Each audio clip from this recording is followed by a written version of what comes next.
शेतकरी, संघर्ष, वेदना, हाल-अपेष्टा आणि संकट हे जणू एक जीवन जगण्याचं समीकरण झालंय. एक गणित झालंय. ही जी तुम्ही परिस्थिती पाहत आहात, औसा तालुक्यातील भादा येथील विजयकुमार मंत्री यांच्या शेतातील 2 एकर ऊस जळालेली अवस्था आहे.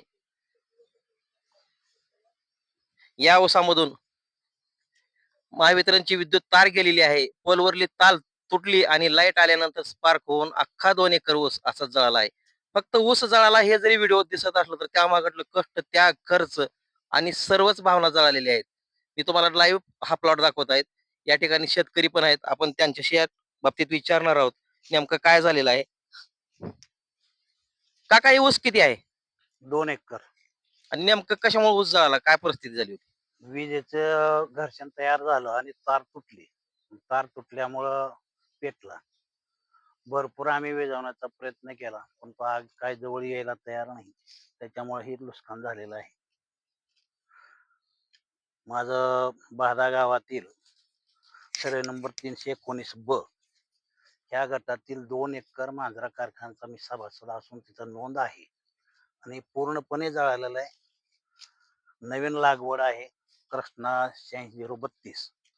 कमीत कमी 150 टनाचं हे रान आहे. एवढं नुकसान झालेलं आहे. त्याचं दुःख किती जरी सांगितलं तर ते कमी आहे.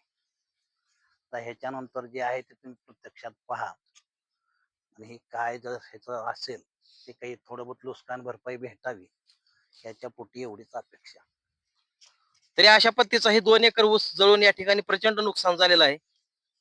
हा प्लॉट आपण लाईव्ह पाहत आहात.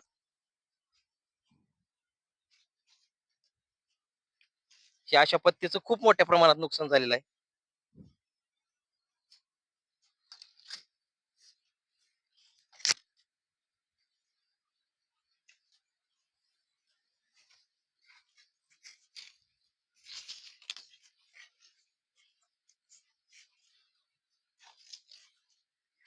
मागील आठवड्यामध्ये आपण बेटागाचा एक व्हिडिओ टाकला होता केळीच्या बागेचा.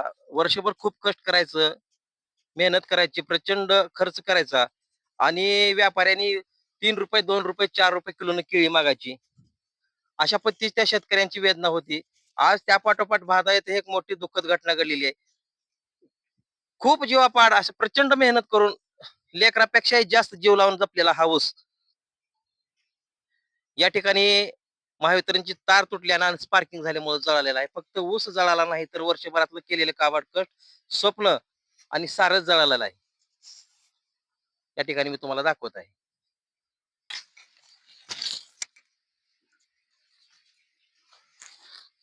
मुरल्या ह्याच्यात काही पै ही काही होते का?